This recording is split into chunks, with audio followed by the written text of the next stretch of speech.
Morning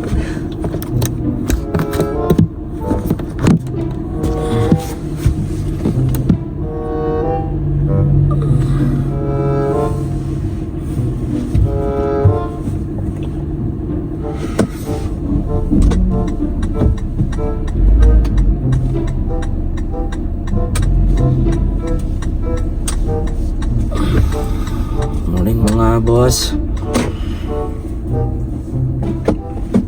Hatid ko lang kay Mrs. dito sa work. Sobrang foggy ngayon.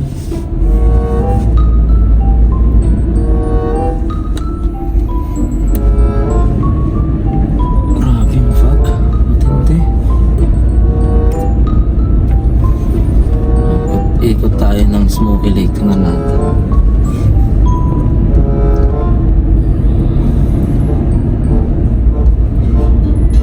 Kagabi umulan tapos nag-brown out pa. Ang lupit din kagabi.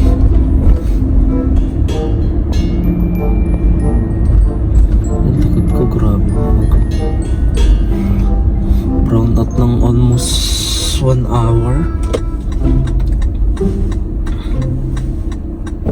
Grabe yung pag.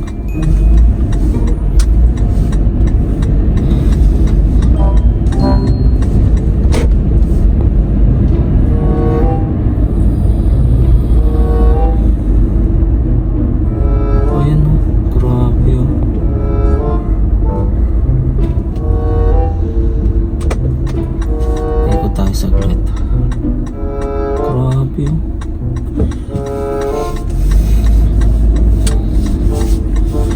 Kagabi nagka-power interruption mga bandang alas 4 tapos kalahati ng store close.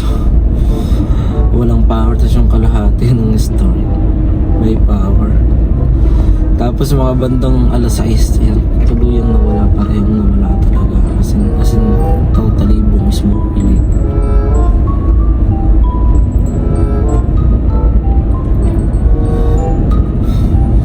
Tapos mga bandang 7 na nagbumalik. Tapos ulan din ang ulan, malala din ang ulan kagabi.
Ng sasakyan.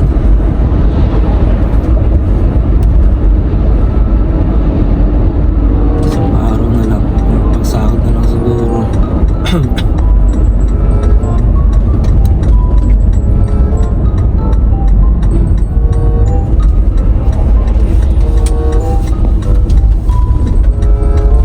Para ipultang uli.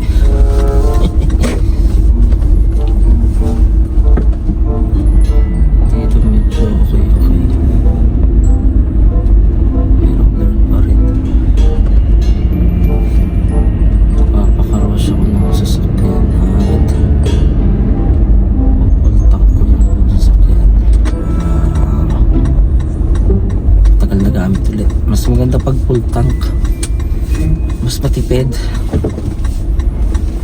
Tapos napansin ko kapag ang takbo may mga nasa below 100, mas okay siya.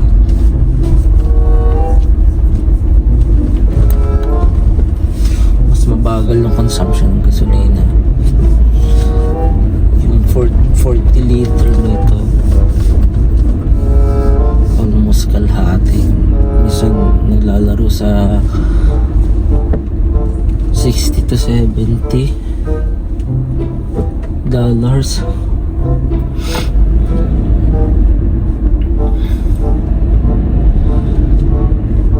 Full tank nasa 120 to 140. Depende. Yan, medyo baha pa yan. Ulan kagabi.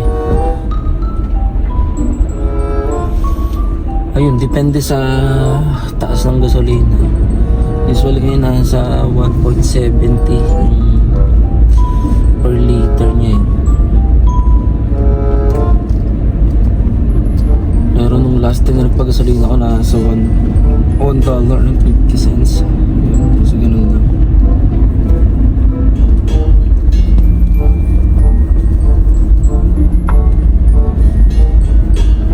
Although hindi naman masyadong ramdam dito yung pagtaas ng presyo ng gasolina. Parang okay lang. Pag kinonvert mo yun, medyo malala. Pero nandito ko na naman sa Canada, hindi nagko-convert.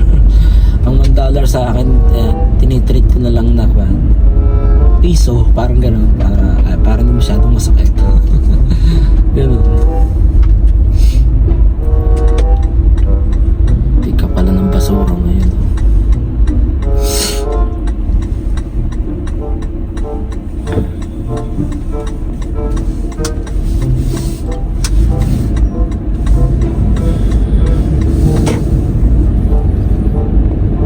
Basura dito every Tuesday ng umaga.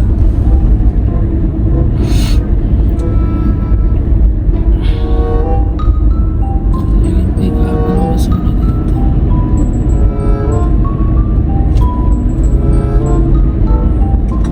Aga pala.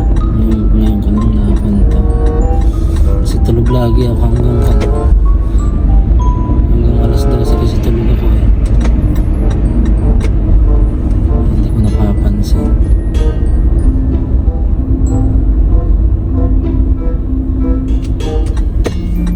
Daan tayo sa may school mga boss, tingnan natin tayo dumaan.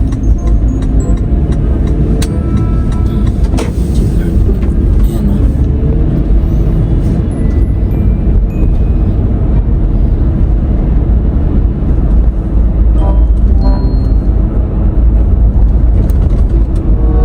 Medyo mainit na. Tapos August long weekend dito, may stampede dito pero walang fireworks display. Sa Sunday yun, August 2 ba yun? Yeah, parang August 2. Instead ang gagawin nila is drones. Titingnan ko kung makakapanood kami ni Mrs. at saka ni Hana. Sana makauwi ng maaga pero linggo yun. Busy kasi yung weekend dito, lalo pag summer. Yung weekend mas patayan talaga yan.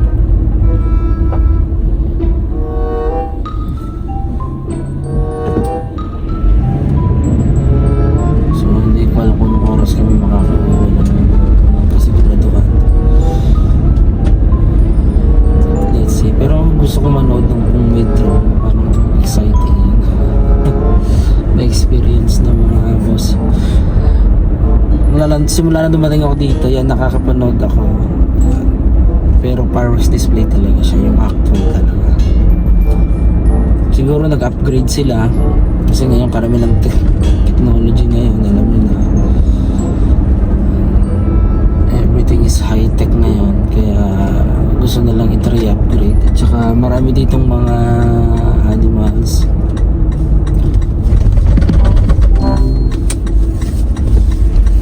Na yun, kasi rodeo day dito, so maraming mga event na may patungkol sa animal. So yun, may mga event na sasakay ng kabayo, yung mga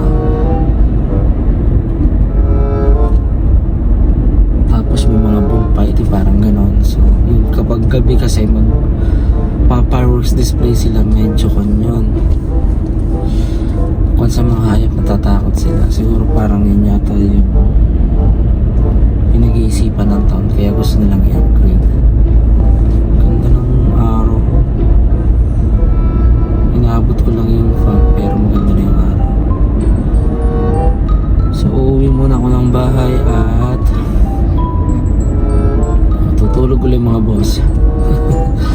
pasok pa ako. 1:30 yung pasok ko.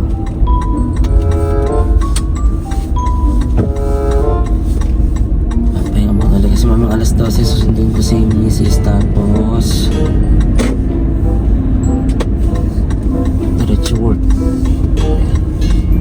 May nintay ako sa Amazon na plate number ni Optimus. Mismong si Optimus mismo yung Transformer mismo yung kanang plate number. Hinihintay ko yun. Wala pa. Yung una kong in-order na-delay tapos pinakancel ko kasi sabi ng seller na lost daw nila, nawala daw yung kanilang van. Marami daw nawala sa item nila, siguro baka na-aksidente yung driver na magde-deliver. Pinakancel ko tapos pinaripan ko pero wala pa hanggang ngayon. Hinihintay ko pa rin. Tapos umorder na ako ng panibago. So dito na ako mga boss sa bahay. Update ko na lang ulit kayo sa happenings dito sa aming mag-asawa dito sa Canada.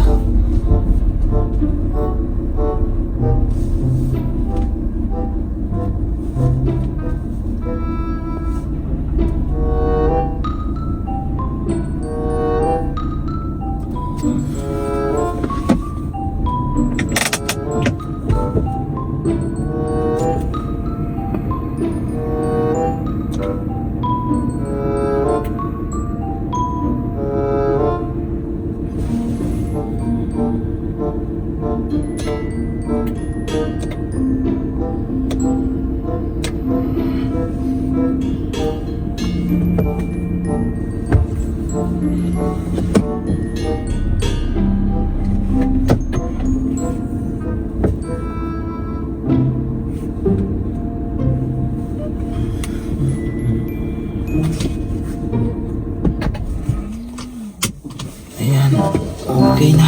Muna ulit tayo.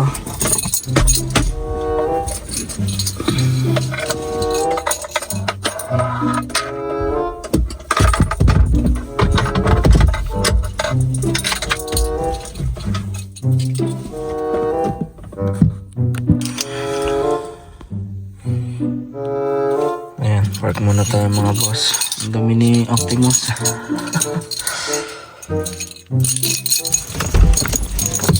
Sa isang araw na lang kita lilinisin.